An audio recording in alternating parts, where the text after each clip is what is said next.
Mr. Truman Capote and Miss Nell Harper Lee. That's us. Would you like these, sir? You can put that right there between the doors. What all did you bring? A few things. Thank you greatly, sir. Thank you. You're welcome. It's an honor to have you with us, sir, and hope you won't mind me saying, but I thought your last book was even better than the first. Thank you.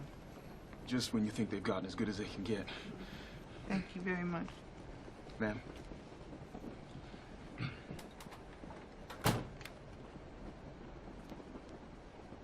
You're pathetic.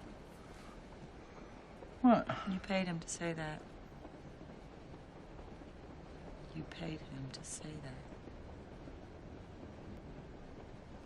How did you know? Just when you think they've gotten as good as they can get. I thought that was a good line. Do you think that was too much? A little bit.